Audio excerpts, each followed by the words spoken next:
میں ہوں عائشہ جہاں زیب اور آج شب مغفرت شب برات کی اس خصوصی پی ٹی وی کی ٹرانسمیشن میں آپ سب کو خوش آمدید۔ یوں تو اللہ رب العزت اور ان کے دروازے جوار رحمت ہر وقت ہر کسی کے لیے کھلے رہتے ہیں۔ اللہ رب کریم مغفرت کے تمام راستے اپنے بندوں کے لیے کھلے رکھتا ہے۔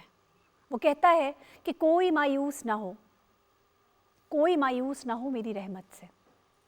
اور اس سب کے باوجود اللہ تعالیٰ نے کچھ خاص راتیں، کچھ خاص گھڑیاں، کچھ خاص اوقات مقرر کر دیے ہیں جس میں ان کا فضل ٹھاٹھے مارتے سمندر کی طرح ہوتا ہے، اور وہ اپنے بندے پر خاص فضل، خاص کرم فرماتا ہے۔ وہی فضل، وہی کرم، وہی رات جس کی مغفرت، جس کی بخشش، جس کی عطا ان لوگوں کو ہوتی ہے جو طلبگار ہوتے ہیں۔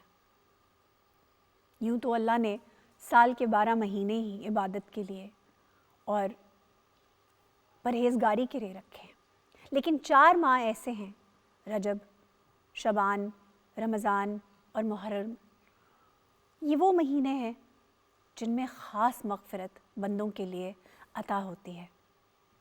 شعبان معظم کو شعبان معظم اس لیے کہا جاتا ہے کہ یہ مہینہ اللہ کے نبی حضرت محمد صلی اللہ علیہ وآلہ وسلم نے اپنے لیے مختص کر لیا کہ یہ میرا مہینہ ہے۔ بھلائیوں کے دروازے کھول دیے جاتے ہیں، بلاؤں کے دروازے بند کر لیے جاتے ہیں، اور اس رات کو مخصوص کر دیا جاتا ہے ان لوگوں کے لیے جو بخشش، استغفار اور اپنی گناہوں پر ندامت کا اظہار کرتے ہیں۔ صدائیں بلند کی جاتی ہیں 15 شعبان کو۔ اللہ رب العزت اپنی شان سے اتر کے پہلے آسمان پر آتے ہیں اور آوازیں دیتے ہیں کہ کوئی ہے رحمت کا طلبگار، کوئی ہے بخشش کا طلبگار، کوئی ہے جو ان سب نعمتوں کو، برکتوں کو، ان تمام مغفرات کو، بخششوں کو مجھ سے سمیٹ لے۔ اور انسان اپنی غفلت میں وہ وقت سو کر یا کچھ ایسے کام کر کے نکال دیتا ہے جس سے وہ وقت ضائع ہو جاتا ہے۔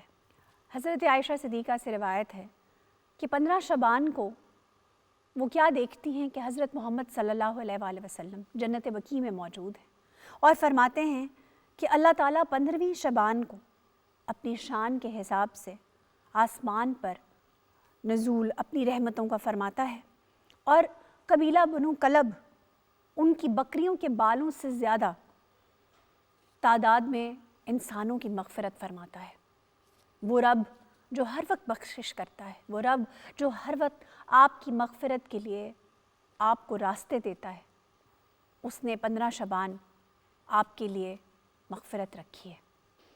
آج 15 شعبان ہے اور پاکستان ٹیلی ویژن کی خصوصی نشریات شب مغفرت میں ہم اپنے ملک کے نامور علماء کرام کو جو ہمارے ساتھ موجود ہیں اس پروگرام میں، آئیے میں ان کا تعارف کرواتی ہوں۔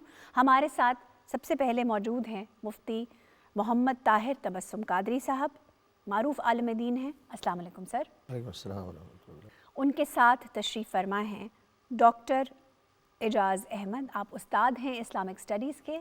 السلام علیکم سر۔ السلام۔ ان کے ساتھ اس طرف تشریف فرما ہیں ڈاکٹر علی وقار قادری صاحب، آپ اسکالر بھی ہیں اور مصنف بھی۔ السلام علیکم۔ وعلیکم السلام۔ ہم آج کی رات کی اہمیت پر اپنے مہمانوں سے بات کریں گے، اور ان کے ساتھ ہمارے ساتھ ہوں گے ملک کے معروف نعت خوان محمد ذیشان ایوب۔ السلام علیکم۔ وعلیکم السلام۔ یہ ہمیں مختلف کلام سنائیں گے۔ مفتی صاحب، شعبان کے معنی اور فضیلت کیا ہے؟ نحمدہ ونصلی ونسلم علی رسولہ الکریم، اما بعد فاعوذ باللہ من الشیطان الرجیم، بسم اللہ الرحمن الرحیم۔ دیکھیے، شعبان المعظم کی فضیلت، برکت، عظمت کے لیے تو اتنی بات ہی کافی ہے کہ اسے اللہ کے پیارے محبوب صلی اللہ علیہ وسلم نے اپنا مہینہ قرار دیا۔ بے شک۔ فرمایا شعبان شہری و رمضان شہر اللہ، واہ شعبان میرا مہینہ ہے اور رمضان اللہ کا مہینہ۔ واہ واہ، اب اس کا مطلب یہ ہے کہ شعبان میں عام روٹین سے ہٹ کے زیادہ سے زیادہ اللہ کی بارگاہ میں حاضر ہو کر اللہ کی عبادات اور ریاضات کر کے اپنے رب کو راضی کرتا ہوں، اور رمضان المبارک میں اللہ تبارک و تعالیٰ انعام کے طور پر میری امت پر رحمتوں کی برسات برسا دیتا ہے۔ واہ واہ واہ، شعبان کے بارے میں آقا علیہ السلام نے یوں بھی دعا مانگی، اللہم بارک لنا فی رجب و شعبان و بلغنا رمضان۔ واہ یا اللہ ہمیں رجب میں بھی برکت دے، شعبان میں بھی برکت دے، اور پھر ان برکتوں کے سائے میں ہمیں ماہ رمضان تک پہنچا دے۔ کیا بات، شعبان المعظم میں نبی رحمت صلی اللہ تعالیٰ علیہ وآلہ وسلم کثرت سے روزے رکھا کرتے تھے۔ ام المومنین حضرت سیدہ عائشہ صدیقہ رضی اللہ تعالی عنہا بیان کرتی ہیں کہ میں نے ماہ رمضان کے علاوہ نبی رحمت صلی اللہ علیہ وسلم کو کسی مہینے کے مکمل روزے رکھتے نہیں دیکھا، اور شعبان کے علاوہ کسی مہینے میں کثرت سے روزے رکھتے نہیں دیکھا۔ یعنی رمضان کے روزے تو فرض ہو گئے، لیکن اس کے علاوہ سب سے زیادہ جس مہینے میں حضور روزہ رکھا کرتے تھے وہ شعبان المعظم کا تھا۔ کیا بات، تو اب پوچھا گیا آقا علیہ السلام سے کہ آپ اس میں اتنا اہتمام کیوں فرماتے ہیں؟ تو کیا خوبصورت جواب ارشاد فرمایا ہمارے آقا کریم صلی اللہ علیہ وسلم نے۔ فرمایا کہ چونکہ دو باتیں ہیں اس میں، کہ ایک تو اس مہینے میں بندوں کے اعمال نامے رب کی بارگاہ میں پیش کیے جاتے ہیں، اور میں یہ چاہتا ہوں جب میرا نامہ اعمال رب کے حضور پیش ہو تو میں روزے کی حالت میں ہوں۔ کیا بات، اور ایک یہ آپ وہ اللہ کے پیارے محبوب صلی اللہ علیہ وسلم جو معصوم ہیں، اور جن کی خاطر پوری جن دنیا کی بنائی، خاطر یہ کائنات بنی ہے، جو وجہ تخلیق کائنات ہے، مقصود کائنات اور اصل کائنات ہیں، تو وہ یہ اہتمام اور یہ تعلیم امت کے لیے تھا۔ ساتھ یہ بھی فرمایا کہ اس مہینے میں زندہ لوگوں کی فہرست سے ان لوگوں کے نام کو نکال لیا جاتا ہے جنہوں نے آئندہ سال کے لیے اس دنیا کو چھوڑنا ہوتا ہے، رب کے حضور حاضر ہونا ہوتا ہے۔ میں چاہتا ہوں جب میرا نام نکلے تو میں روزے کی حالت میں۔ اب جہاں تک اس کے معنی لغوی معنی کا تعلق ہے تو بہت سارے اہل علم نے، اہل لغت نے اس کے معنی بیان کیے ہیں۔ ان میں ایک اس کا معنی بیان کیا گیا ڈھانپ لینا، اور ایک اس کا معنی بیان کیا گیا ہے شاخوں کا پھوٹنا اور کونپلوں کا کھلنا۔ اب ڈھانپ لینے کا مطلب کیا ہے؟ کہا اس میں اللہ کی رحمت اپنے بندوں کو آغوش میں لے لیتی ہے اور ڈھانپ لیتی ہے، جس طرح حدیث میں آتا ہے کہ ایک رات ایسی ہے کہ اللہ آسمان دنیا پہ نزول اجلال فرماتا ہے، اور صبح غروب آفتاب سے صبح آفتاب تک صدائیں لگاتی ہے کوئی رحمت کا طلبگار، کوئی مغفرت کا طلبگار، کوئی رزق کا طلبگار، کوئی عافیت کا طلبگار۔ اور جہاں تک شاخیں پھوٹنے کا تعلق ہے تو کہا اس میں خیر کی، اس میں صلاح کی، فلاح کی، نیکی کی، ہر طرف جو ہے وہ کونپلیں کھلتی ہیں، شاخیں پھوٹتی ہیں۔ خوش بخت وہ ہے جو اس سے فیض یاب ہوتا ہے۔ واہ، اللہ کی رحمت ہمیں ڈھونڈ رہی ہوتی ہے۔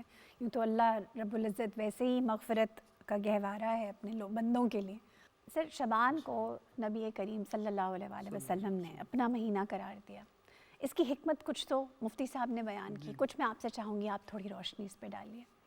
اللہ رب العزت کے اسماء گرامی میں سے ایک حکیم بھی ہے، بڑا دانا ہے، پوری کائنات کو چلا رہا ہے۔ بے شک۔ رمضان سے پہلے، چونکہ رمضان اتنا امپورٹنٹ ہے اور ایسا خزانہ ہے کہ یہ ہر ایک کو نہیں دیا جا سکتا۔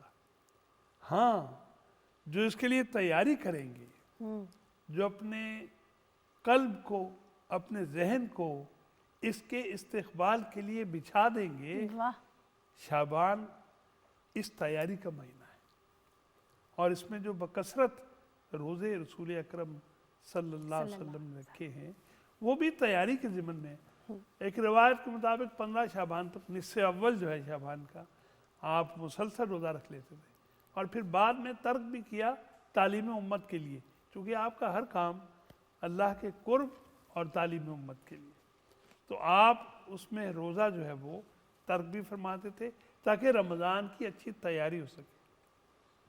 تو یہ جو نصف اول ہے شعبان کا اور پھر باقی دن شعبان کے، یہ دراصل تیاری کے ایام ہیں، ان کو نظر انداز نہیں کرنا، اس میں اپنا سٹیمنا دیکھنا ہے، اپنے آپ کو سحر و افطار کا عادی بنانا ہے۔ مختلف اذکار ہوتا اصل میں یہ ہے، ایک بڑی غلط فہمی ہمارے ہاں کہ رمضان آئے گا تو دیکھ لیں گے، اور رمضان کی تیاری میں رمضان کے کچھ دن خرچ ہو جاتے ہیں۔ بالکل ہونا یہ چاہیے کہ ادھر اعلان ہو کہ رمضان کا چاند نظر آ گیا ہے، اور ادھر فرد جو ہے وہ تیار بیٹھا ہو، اور یہ تیاری شعبان کے اندر جو ہے وہ ممکن ہے بالکل کہ وہ ذہنی طور پر، قلبی طور پر، جسمانی طور پر اپنے آپ کو رمضان سے فیضیاب کرنے کے لیے تیار ہو۔ چنانچہ شعبان کو ہمیں اس طرح سے لینا ہے، ہم شعبان میں اس کی بات کر رہے ہیں کہ ہم اپنے آپ کو تیار کر لیں، اور یہ روزہ رکھنا، پھر اس کے فضائل، پھر اپنے معاملات دیکھیے۔ ایک ہے کہ رمضان میں جا کر سوچا جائے کہ میں نے کیا کرنا ہے، کیوں نہ ابھی یہ سوچ لیا جائے کہ میں نے رمضان میں کیا کیا کرنا ہے۔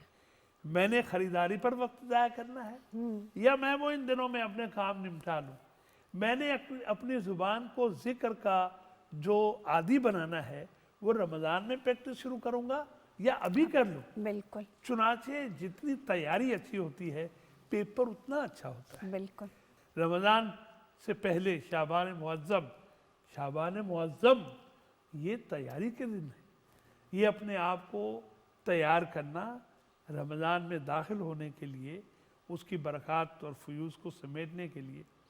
مجھے ایک بات لگتی ہے، اس پر علماء بات کر سکتے ہیں، کہ جو فرد رمضان کی تیاری شعبان میں شروع کر دے، اور اگر شومی قسمت سے اس کے نصیب میں رمضان نہیں ہے، تو مجھے یوں لگتا ہے چونکہ اس کی رحمت بے پایا ہے، بے شک اس کا فضل و کرم بے انتہا ہے، وہ جب چاہے جسے چاہے جو عطا کر دے، تو شعبان میں انما الاعمال بالنیات بخاری شریف کی پہلی روایت ہے، بالکل تو جو اس کی قلب کی کیفیت تھی، عین ممکن ہے رمضان سے ایک دن پہلے وہ دنیا سے رخصت ہو جائے۔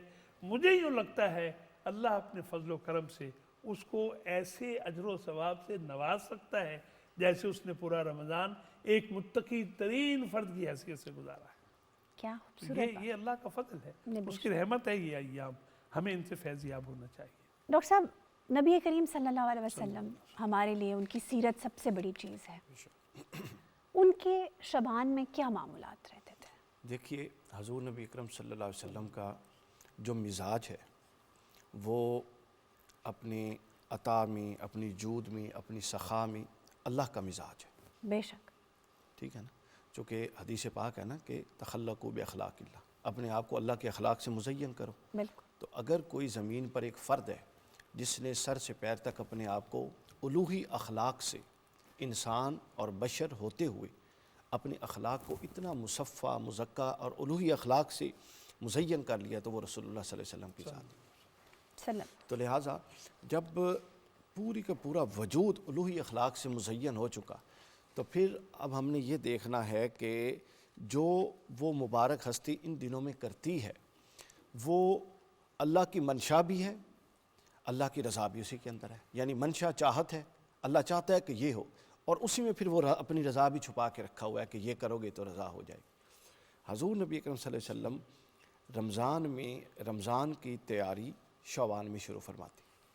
حضور نبی اکرم صلی اللہ علیہ وسلم کا معاملہ یہ تھا کہ شعبان المعظم میں، آپ دیکھیں میں آپ کو ایک بڑی زبردست بات بتاؤں، عرب کی بعض جو تاریخ کی کتب ہیں اس میں ایک واقعہ لکھا ہوا ہے جو اس سے بڑا ریلیونس ہے اس کا، کہ عربی میں صوم روزے کو کہتی ہیں، ٹھیک؟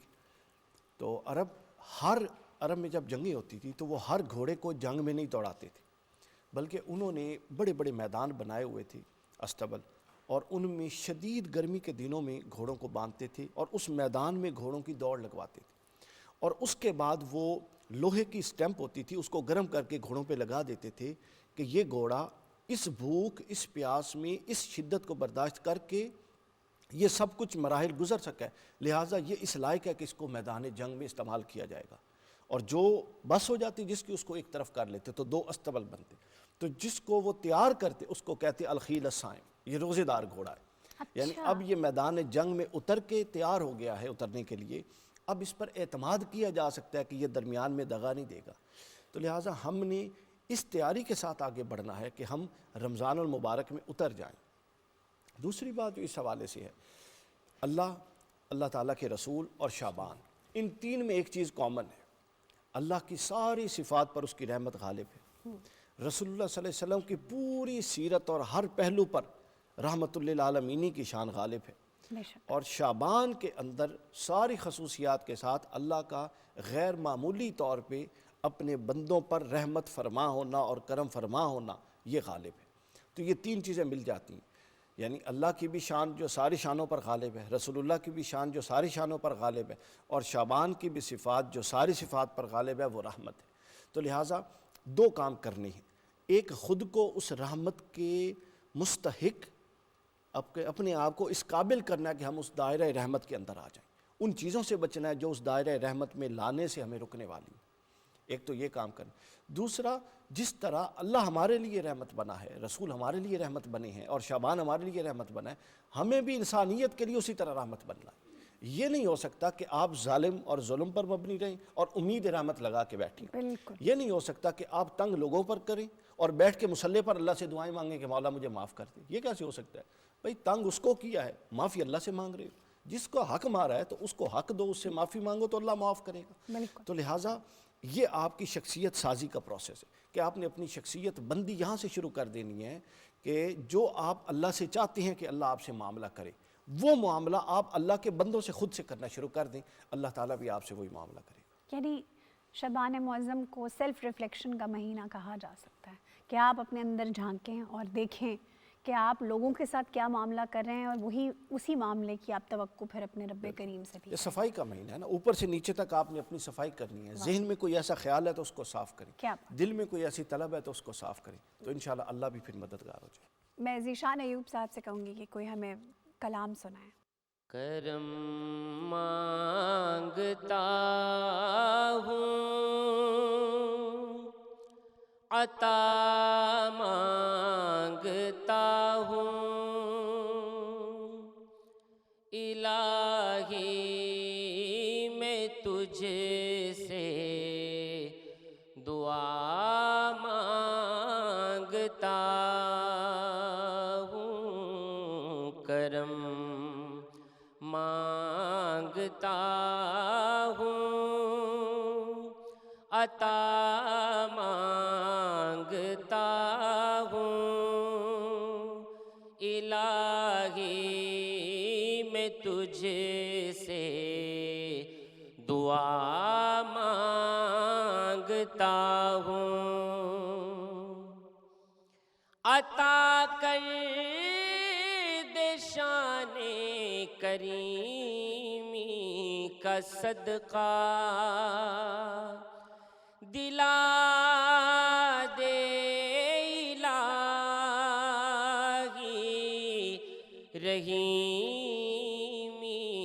کا صدقہ، نہ مانگوں گا تجھ سے تو مانگوں گا کس سے، تیرا ہوں میں تجھ سے دعا مانگتا ہوں، کرم مانگتا ہوں، عطا مانگتا ہوں، الہی میں تجھ سے دعا مانگتا ہوں،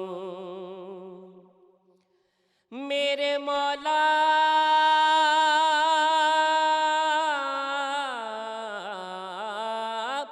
جو مفلس ہیں ان کو تو دولت عطا کر، جو کمزور ہے ان کو طاقت عطا کرے، جو بیمار ہے ان کو صحت عطا کر، مریضوں کی خاطر شفا مانگتا ہوں، الہی میں تجھ سے۔ شب برات کے بارے میں ہم ابھی باتیں کر رہے ہیں، لیکن ذیشان ایوب صاحب آپ کا بہت شکریہ، بہت خوبصورت نعت آپ نے پڑھی۔ مفتی صاحب، شبان معظم اور درود کریم، ان دونوں کا ساتھ غیر معمولی بات نہیں ہے۔ اس کا جو گہرا رابطہ ہے، اس کے بارے میں تھوڑی سی ہمیں تفصیل بتائیے۔ بڑی خوبصورت بات آپ نے کہی ہے۔ اس میں تو دوسری رائے ہی نہیں ہے نا کہ درود شریف ایک ایسی عبادت ہے واہ، جس کی قبولیت میں ایک رائی کے دانہ کے برابر بھی شک و شبہ کی گنجائش نہیں ہو سکتی، ماشاء اللہ۔ بلکہ درود پاک کو تو ایک حدیث میں تمام دعاؤں کا الٹرنیٹ قرار دیا گیا کیا بات، کہ آپ کچھ بھی نہ مانگیں، صرف درود شریف پڑھتے رہیں، اللہ تبارک و تعالیٰ آپ کو آپ کی ساری مرادیں عطا فرما دے گا۔ واہ واہ واہ، ایک صحابی ہیں حضرت ابی بن کعب رضی اللہ تعالیٰ عنہ، بڑے جلیل القدر صحابی ہیں اور امت کے قاری ہیں، جن کے بارے میں آقا علیہ السلام نے جن صحابہ کے بارے میں کہا کہ قرآن سیکھنا ہو تو ان سے سیکھو، ان میں ایک حضرت ابی بن کعب بھی ہیں۔ تو وہ کہتے ہیں کہ میں نے سرکار دو جہاں صلی اللہ علیہ وآلہ وسلم کی بارگاہ میں عرض کیا، آقا مجھے ارشاد فرمائیے کہ میں اپنے جو اوراد و وظائف ہیں، اپنے معمولات ہیں، ان کو کس طرح ڈیوائیڈ کروں، یعنی درود شریف کتنا حصہ پڑھوں اور باقی دعاؤں میں کتنا وقت صرف کروں، فرائض پر پابندی کے بعد جو نوافل کے لیے اور دعاؤں کے لیے اور اوراد و وظائف کے لیے ٹائم ہوتا ہے۔ تو عرض کیا، آقا کیا ایسا کر لوں کہ میں 1/3 جو ہے وہ درود شریف پڑھوں اور 2/3 جو ہے وہ دعاؤں میں صرف کر دوں؟ تو حضور صلی اللہ علیہ وسلم نے فرمایا ٹھیک ہے، لیکن اگر زیادہ کرو تو بہتر ہے۔ تو عرض کیا جی میں ہاف کر دوں؟ تو فرمایا ٹھیک ہے، لیکن اگر درود شریف کے لیے ٹائم بڑھاؤ تو بہتر ہے۔ واہ، تو آپ عرض کیا جی میں 2/3 درود شریف کے لیے کر دوں، باقی دعاؤں کے لیے؟ تو فرمایا ٹھیک ہے، لیکن اگر زیادہ کرو تو بہتر ہے۔ اچھا، تو عرض کیا کہ پھر میں جتنا ٹائم میرے پاس بچے گا فرائض کی ادائیگی کے بعد، وہ میں سارا وقت آپ پر درود ہی پڑھتا رہوں گا۔ تو اللہ کے پیارے محبوب صلی اللہ علیہ وسلم نے فرمایا پھر تمہیں کوئی دعا مانگنے کی حاجت نہیں رہے گی، اللہ تبارک و تعالیٰ تمہاری تمام حاجات، تمنائیں، خواہشات، ضروریات وہ بن مانگے عطا فرمائے گا۔ کیا بات، تو اس لیے درود شریف جتنا آپ جب فہرست بناتے ہیں، ایک اپنی پریارٹیز متعین کرتے ہیں کہ میرے پاس ٹائم ہے تو میں نے جو نفلی عبادات ہیں وہ میں کس ترتیب سے کروں، تو آپ سب سے اوپر درود پاک کو رکھیں، کیونکہ درود پاک میرے پیارے محبوب صلی اللہ علیہ وسلم نے فرمایا اسمعوا صلاۃ اہل محبتی، فرمایا جو بندہ محبت سے درود پڑھتا ہے اس کا درود میں خود سنتا ہوں، اس کا درود میں خود سنتا ہوں۔ اور اگر بالفرض کہ وہ عدم توجہ سے بھی پڑھے، اتنی محبت سے، اتنی حضوری سے نہ بھی پڑھے، درود شریف پڑھے، فرمایا ملائکہ مجھ تک پہنچا دیتے ہیں، لیکن اگر کوئی محبت سے پڑھتا ہے تو پھر میں اس کا درود خود سنتا ہوں۔ حضرت امام حسن مجتبیٰ بن علی المرتضیٰ، یہ وہ بہت بڑی ہستی ہیں جن کا ایک منفرد مقام ہے، خانوادہ رسول اور گلشن اہل بیت کا ایک مہکتا ہوا پھول ہے، اور جن کو میرے نبی نے اسپیشلی کہا تھا کہ ان ابنی ھذا سید، حالانکہ حضور کی اولاد میں، سیدہ کائنات کی اولاد میں سارے ہی سید ہیں، لیکن ان کو پن پوائنٹ کر کے اپنے ساتھ بٹھا کے ممبر پہ کہا کہ یہ میرا بیٹا سید ہے، اور اس کی وجہ یہ تھی کہ فرمایا چونکہ یہ بٹی ہوئی امت کو، متفرق امت کو، تقسیم امت کو پھر سے جوڑ دے گا، امت کے دو گروہوں میں سلو کروائے گا۔ تو حضرت امام حسن مجتبیٰ نے کہا کہ یہ جو شعبان المعظم کا جو مہینہ ہے، کہا میں اس کو شب برات، جو اس میں خاص رات ہے، جو ایک انعام اور تحفے کی رات ہے کہ جس میں ہر ایک کی بخشش ہو جاتی ہے، فرمایا میں اس رات کو 3 حصوں میں ڈیوائیڈ کر لیتا ہوں۔ کہا یہ اب ان کا معمول ہے، اہل بیت اطہار کا معمول، خاندان رسالت، خانوادہ نبوت کا، ان پاکیزہ ہستیوں کا جو ہمارے مقتدیٰ ہیں، پیشوا ہیں، رول ماڈل ہیں، آئیڈیل ہیں، تو جن کو ہم نے فالو کرنا ہے، جن کا ایک ایک لمحہ اللہ کی رضا میں گزرتا ہے، اور جن کے بارے میں والذین یبیتون لربہم سجدا وقیاما، کہ ایک ایک رات ان کی جو ہے وہ سجدے میں گزر جاتی ہے یا رات قیام میں گزر جاتی ہے، یعنی ان کا سجدہ ختم نہیں ہوتا، رات ختم ہو جاتی ہے۔ تو وہ ہم نے دیکھنا ہے، ان کو فالو کرنا ہے کہ وہ کیسے۔ آپ فرماتے ہیں وہ رات کو میں 3 حصوں میں ڈیوائیڈ کرتا ہوں، چونکہ آپ نے درود شریف کی بات کی تھی، تو کہا تو ایک حصے میں صرف اپنے نانا پر درود پڑھتا ہوں۔ واہ ڈاکٹر صاحب، کہا جاتا ہے کہ شب برات کے کئی نام ہیں، اور وہ نام کیا ہے اور ان کی حکمت کیا ہے، اس پہ ذرا تفصیلی جائزہ۔ جس میں جیسے برات کی بات ہے، نجات کی بات ہے، رحمت کی رات بھی ہے اور مغفرت کی رات بھی ہے اور دعاؤں کی قبولیت کی رات بھی ہے، اور ابھی درود کی بات ہو رہی تھی، درود شریف کی، تو مفتی صاحب بات کر رہے تھے اور مجھے یاد آ رہا تھا جو آیہ کریمہ انہوں نے تلاوت کی ہے، ان اللہ ملائکتہ یصلون علی النبی، اللہ خود اور ملائکہ۔ اچھا یہاں تخصیص نہیں ہے کتنے ملائکہ، کون سے ملائکہ، اجمعین ہیں، سارے کے سارے سب کے سب، اول تا آخر۔ اور یہ جب سے بس ایسے میں اپنے اطمینان کے لیے اور سننے والوں کی تعلیم کے لیے بھی یہ بات میرا جی چاہ رہا تھا کہ میں کروں ضرور، اپنے اساتذہ سے ہم نے سنا بھی سمجھا بھی، یہ سارے درود پڑھتے ہیں، سارے ملائکہ، جو جن کی ڈیوٹیز ہیں وہ اپنی پرفارم کر رہے ہیں، جیسے وحی کا لانا، جیسے روح کا لے جانا، بالکل جیسے بارشوں کا برسانا، مختلف معاملات حیات اللہ رب العزت نے ان کی ڈیوٹیز لگائی ہیں، لیکن یہ ایک کام ایسا ہے جو بلا تخصیص سب کر رہے ہیں، اور یہ کتنے ہیں ان کی تعداد ہم نہیں جانتے۔ رسول رحمت صلی اللہ علیہ وسلم جب ملاقات کے لیے آپ کو بلوایا گیا شب معراج، تو آپ نے فرمایا کہ جبرائیل مجھے لے کر گئے 7ویں آسمان پر، ابراہیم علیہ السلام میرے والد ٹیک لگا کر بیٹھے تھے، کعبے کے بالکل اوپر بیت المعمور ہے بھرا ہوا، اور وہ ملائکہ کے لیے، اور 70,000 ملائکہ روز اس کا طواف کرتے ہیں۔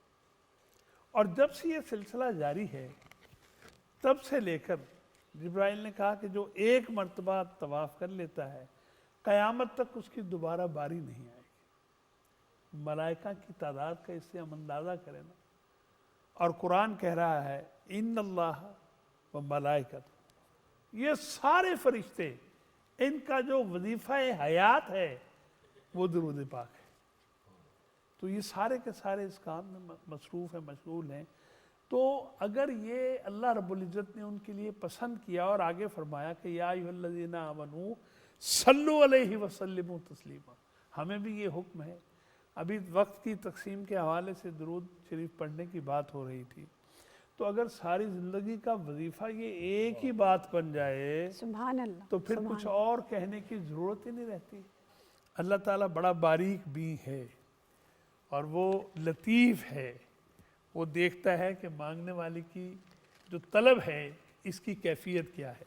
میں یہ سمجھتا ہوں کہ اس آج کی گفتگو میں آپ ہم سب اور سننے والے اگر اس کیفیت کو پیدا کر لیں تو پھر یہ ہوتا ہے کہ بسا اوقات ایک مرتبہ کہا کافی ہوتا ہے، بجائے اس کے کہ ساری عمر تسبیحات پڑھی جائیں، ایک مرتبہ مانگ لیا جائے، کیا بات، کیونکہ اللہ تعالیٰ مانگنے والوں کو عطا کرتا ہے، یہ اس کی شان کریمی ہے۔ رب کریم مانگنے والوں کو عطا کرتا ہے، اس میں کوئی شک نہیں۔ اور یہ رات طلب کی، تشنگی کی، دعا کی، درود کی رات ہے۔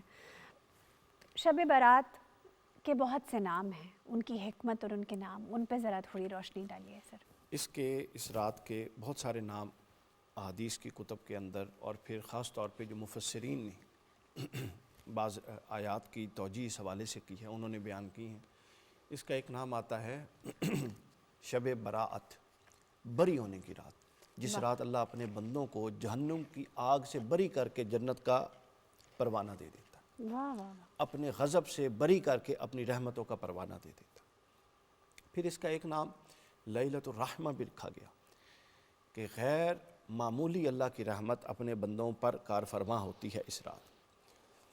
پھر اس کی مفسرین نے ایک نام بڑا عجیب رکھا، جس کی طرف آغاز میں مفتی صاحب نے اشارہ کیا تھا، اس کو لیلۃ السق بھی کہتے ہیں، دستاویزات کی رات۔ واہ یہ وہ رات ہے جس رات کو بندوں کے اعمال اللہ کے حضور پیش ہوتے ہیں، واہ، اور رسول صلی اللہ علیہ وسلم نے اپنے روزہ رکھنے کی کثرت سے شعبان میں یہ وجہ خود ارشاد فرمائی تھی کہ اس لیے کہ جب میرے نام ہے، آپ دیکھیں کتنی عظیم ہستی، یعنی جن کے متعلق دنیا میں گزارے ہوئے اعمال اور قبر کی رات جن سے متعلق سوال پر نجات یا عدم نجات کا انحصار ہے، اس ہستی کا عجز اور انکساری دیکھیں۔ وہ یہ فرماتی ہیں کہ جب میرے اعمال اللہ کے حضور میں جائیں تو میں چاہتا ہوں کہ میں روزے، یہ ہے مقام بندگی اصل، یہ ہے وہ سیرت النبی کا اصل پہلو۔ تو یہ اس کے اندر ایک یہ والا پہلو بھی۔ اب جو اس رات کا ہمیں خاص پیغام ہے، جو میں نے راتوں کے نام بیان کیے، یعنی اس عظمت اور اس رفت کے باوجود آپ رسول اللہ صلی اللہ علیہ وسلم کے اعمال دیکھیں، رسول اللہ کی سیرت دیکھیں، کتنی پروگریسو انسان کی سیرت ہے، کتنا ایڈوانس جدوجہد کرنے والے انسان ہیں۔ یعنی اب ہمیں اللہ سے زیادہ امید ہے کہ رسول اللہ کو زیادہ امید تھی۔ یا میں کچھ پہلوؤں کی اصلاح بھی کرنا چاہتا ہوں۔ ہم اپنی ہر ناکامی جو خود پلان سے کرتے ہیں، اپنا ہر گناہ جو خود پلان کر کے کرتے ہیں، اور اپنی ہر غفلت جو اپنی سستی اور کاہلی کی وجہ سے کرتے ہیں، اس کو ہم اللہ کے کھاتے میں یوں ڈال کے بیٹھے ہیں وہ بڑا رحیم ہے۔ ہاں جی، یہ غلط بات ہے۔ اللہ رحیم اور کریم تب ہے، رسول اللہ کی شفاعت تب ہے، ہم کوشش کرتے ہیں، اور بطور انسان جو ہم سے خطائیں ہوئیں وہ اللہ اور رسول پر ہمیں آس ہے کہ وہ ہمیں مغفرت کریں گے۔ لیکن اگر آپ پلان کے ساتھ اپنی پوری زندگی اللہ اور رسول کے احکام سے بغاوت میں گزار رہی ہیں، ہاں جی، اور اپنی ساری نااہلی ہیں مفتی صاحب، اپنی بغاوت میں گزار رہی ہیں، آپ پلان کر کے سیرت النبی کے مخالف پوری زندگی گزارتے ہیں، بے شک اور آپ رکھتے ہیں وہ اللہ بڑا رحیم ہے، اللہ رحیم ہے تو اللہ قہار بھی ہے۔ اللہ معاف کر دے گا۔ ہاں، اللہ معاف کر دے گا، اللہ دیکھ رہا ہے۔ اس پر میں حضرت مولا علی کرم اللہ وجہ الکریم کا ایک قول بیان کرنا چاہتا ہوں، جی، نہج البلاغہ کی تیسری جلد، بہت شاندار۔ یعنی میں سمجھتا ہوں اس موضوع پر اس سے بڑی بات نہیں ہو سکتی۔ حضرت مولا علی کرم اللہ وجہ الکریم فرماتے ہیں کہ بدبخت ہے وہ شخص جو توبہ کی امید پر گناہ کرے، واہ واہ واہ واہ، کیا توبہ کی توبہ امید کی پر، امید پر گناہ کرے، اور زندگی کی امید پر توبہ نہ کرے۔ اللہ، تو گناہ اس لیے کر رہا ہے، کوئی گل نہیں، توبہ کر توبہ لیں گے۔ کر لیں گے۔ اور توبہ کیوں نہیں کر رہا؟ میں کہہ رہا مرے جا رہے ہیں، حال بڑی زندگی پہ یہ کر لیں گے۔ تو نتیجہ بے شک اللہ اور اللہ کے نبی کریم صلی اللہ علیہ وآلہ وسلم، جن کی خاطر یہ کائنات تخلیق کی گئی اور جن پر درود بھیجنے کی ہم بات کر رہے ہیں، ان کے لیے ہے۔ ہم نورینہ امتیاز ہمارے ساتھ موجود ہیں، اور ان سے ہم ریکویسٹ کریں گے کہ وہ کوئی کلام ہمیں سنائیں۔ نوری محفل پہ چادر تنی نور کی، نور پھیلا ہوا آج کی رات ہے، نوری محفل پہ چادر تنی نور کی، نور پھیلا ہوا آج کی رات ہے، چاندنی میں ہے ڈوبے ہوئے دو جہاں، کون جلوہ نما آج کی رات ہے، عرش پر دھوم ہے فرش پر دھوم ہے بد نصیبی ہے اس کی جو محروم ہے پھر یہ آئے گی شب کس کو معلوم ہے پھر یہ آئے گی شب کس کو معلوم ہے عام لطف خدا آج کی رات ہے اور مومنوں آج گنجے سخا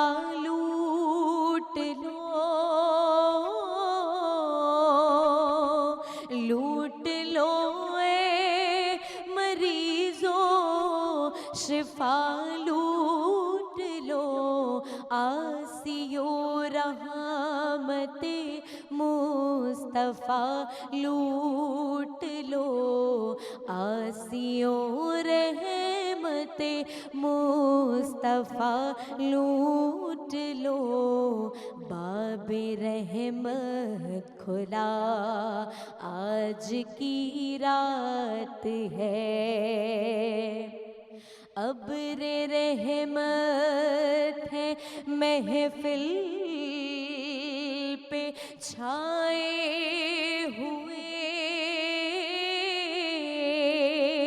آسمان سے ملائک ہیں آئے ہوئے خود محمد ہیں تشریف لائے ہوئے میرے آقا ہیں تشریف لائے ہوئے کس قدر جاں فضا آج کی رات ہے کس قدر جاں فضا آج کی رات ہے اور مانگ لو چشم تر مانگ لو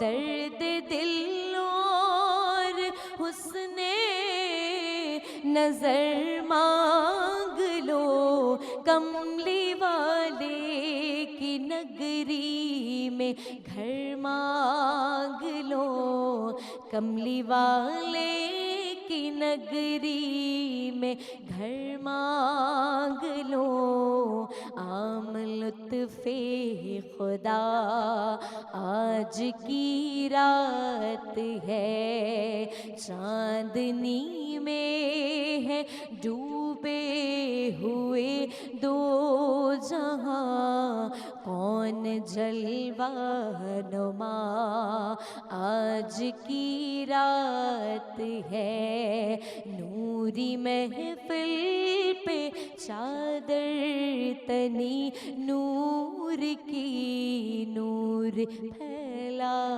ہوا آج کی رات ہے شب مغفرت شب برات اس کی فضیلتوں کے بارے میں گفتگو جاری و ساری ہے مفتی صاحب شب برات پر اللہ جل جلالہ آسمانوں میں کیا منادی فرماتے ہیں فرشتوں کو کیا کہا جاتا ہے اس پہ ذرا تفصیل اگر بنیادی بات یہ ذہن نشین رہے کہ کچھ راتیں کچھ دن کچھ مہینے کچھ گھڑیاں اسپیشلی امت محمدیہ علی صاحب الصلاۃ والسلام کے لیے اللہ تبارک و تعالیٰ کی طرف سے گفٹس ہیں تحفے ہیں وہ اسپیشل اوقات ہیں یہ عطا ہی اس لیے کیے ہیں کہ مصطفیٰ کے غلاموں کو بخشنا مقصود تھا یہ دن ملے ہی اسی لیے مثال کے طور پر لیلۃ القدر کے بارے میں وہ روایات تو بالکل کیٹیگوریکل موجود ہیں کہ جب حضور صلی اللہ علیہ وسلم نے صحابہ کے سامنے پہلی امتوں کے کچھ اشخاص کا تذکرہ کیا تھا، لمبی عمریں، لمبی عبادات، تو صحابہ پریشان ہوئے تو فوراً یہ مجدہ جاں فضا آیا مصطفیٰ کے نوکروں کے لیے کہ ٹینشن نہ لو، ان کی ہزار ہزار ماہ کی عبادت ایک طرف، تمہاری ایک رات کی ایک عبادت ایک طرف۔ تو شب برات بھی یہ جو لیلہ مبارکہ ہے، لیلۃ الرحمہ ہے، لیلۃ المغفرہ ہے، لیلۃ الصق ہے، لیلۃ البراء ہے، واہ۔ یہ اس کے اسماء گرامی ہیں، یہ بھی اس کیٹیگری میں فال کرتی ہے۔ قرآن پاک میں 25ویں پارے میں سورہ دخان کی ابتدائی آیات میں اس رات کا تفصیل سے تعارف کروایا گیا، اور اس میں فرمایا حامیم والکتاب المبین انا انزلناہ فی لیلۃ مبارک انا کنا منذرین فیہا یفرق کل امر حکیم۔ فرمایا کہ یہ وہ رات ہے جس میں ہم نے اپنا کلام نازل کیا، قرآن نازل کیا ہے۔ اب شب قدر کے بارے میں بھی ہے کہ اس میں اس قرآن میں بھی نازل قرآن ہوا، کریم نازل ہوا۔ ماہ رمضان کے بارے میں بھی ہے کہ اس میں بھی قرآن نازل ہوا۔ جی۔ تو اہل علم نے اس میں موافقت یوں پیدا کی ہے کہ چونکہ ابھی ڈاکٹر صاحب نے کہا تھا کہ یہ بجٹ کی تیاری کی رات ہے، فیصلہ سازی کی رات ہے، خدائی بجٹ اور دستاویزات کی تیاری کی رات، تو اب انہوں نے کہا کہ اس رات میں قرآن کے نزول کا فیصلہ ہوا، اچھا۔ اور شب قدر میں لوح محفوظ سے پہلے آسمان پر یک بارگی قرآن نازل کر دیا گیا، واہ۔ اور پھر وہاں سے 23 سال کے عرصے میں جبریل لے کے حضور کی بارگاہ میں حاضر ہوتے ہیں۔ آہستہ آہستہ۔ تو اب اس رات کا تعلق بھی قرآن سے ہوا تو یہ برکت والی، اس رات کا تعلق ہوا تو وہ قدر والی، قدر والی۔ مہینے کا تعلق ہوا تو اس کے نوافل فرائض کے برابر ہوگا، ایک فرض 70 فرضوں کے برابر ہوگا۔ قرآن اللہ کا کلام ایک بچے کے سینے میں آیا تو اس کے سر پر نورانی تاج، اس کے ماں باپ کے سر پر بھی نورانی تاج۔ ایک قرآن کے عالم نے قرآن کے معنی، مفاہیم، مطالب کو اگر سمجھ لیا، حامل قرآن بن گیا تو وہ نبوت کا وارث اور جانشین بن گیا۔ اس کا مطلب کیا ہے کہ یہ ساری برکات، یہ ساری فضیلتیں، یہ عزتیں، یہ عظمتیں، یہ جڑی ہوئی ہیں کلام الہی کے ساتھ۔ وہ اللہ کا کلام ہے، اور اللہ کا کلام اللہ کی صفت ہے، اس کی ذات بھی قدیم ہے، اس کی صفات بھی قدیم ہے۔ تو شب برات کا تعلق ہوا تو برکت والی ہو گئی۔ تو اب نتیجہ یہ نکلتا ہے کہ ہمیں بھی اپنا ناطہ، اپنا رشتہ، اپنا تعلق زیادہ سے زیادہ اللہ کے پاک کلام کے ساتھ جوڑنا چاہیے۔ اب اس رات کے اندر چونکہ مغفرت اتنی عام ہوتی ہے، یہ ہمارے سمجھانے کے لیے تھا کہ اللہ تبارک و تعالیٰ پہلے آسمان پر آ جاتا ہے۔ اللہ تبارک و تعالیٰ تو شہراگ سے بھی زیادہ قریب اور ہر جگہ موجود ہے۔ تو مطلب یہ ہے کہ اس رات میں اس کی رحمت بندوں کے اتنی قریب ہوتی ہے کہ غروب آفتاب سے لے کر طلوع آفتاب تک صدائیں بلند کرتی ہے کہ کوئی ہے مغفرت کا طالب، کوئی رزق کا طالب، کوئی درازی و عمر بالخیر چاہتا ہے، کوئی مصیبت میں مبتلا عافیت چاہتا ہے، آؤ آج ہم تو مائل بکرم ہیں، کوئی سائل ہی نہیں، راہ دکھلائیں کسے راہ روے۔ تو اس حدیث میں یہ کہا گیا کہ اللہ تبارک و تعالیٰ جب توجہ فرماتا ہے تو فرمایا ہر کلمہ گو کی مغفرت ہو جاتی، ہر کلمہ گو کی مغفرت ہو جاتی ہے۔ 7 یا 8 اشخاص یا اوصاف بیان کیے گئے، کہا مشرک نہیں بخشا جاتا، کینہ پرور نہیں بخشا جاتا، واہ واہ واہ۔ کاہن اور نجومی نہیں بخشا جاتا، شرابی نہیں بخشا جاتا، عادی شرابی، عادی زانی نہیں بخشا جاتا، ماں باپ کا نافرمان نہیں بخشا جاتا، قطع رحمی کرنے والا نہیں بخشا جاتا، تکبر کرنے والا نہیں بخشا جاتا، قاتل نہیں بخشا جاتا۔ تو یہ وہ جرائم ہیں، ہمیں جائزہ یہ لینا چاہیے، خدا نہ خواستہ ہمارے اندر ان میں سے کوئی قباحت تو نہیں پائی جاتی، اگر پائی جاتی ہے تو اس کو دور کریں، اس انکروچمنٹ کے خلاف بھی آپ آپریشن کریں۔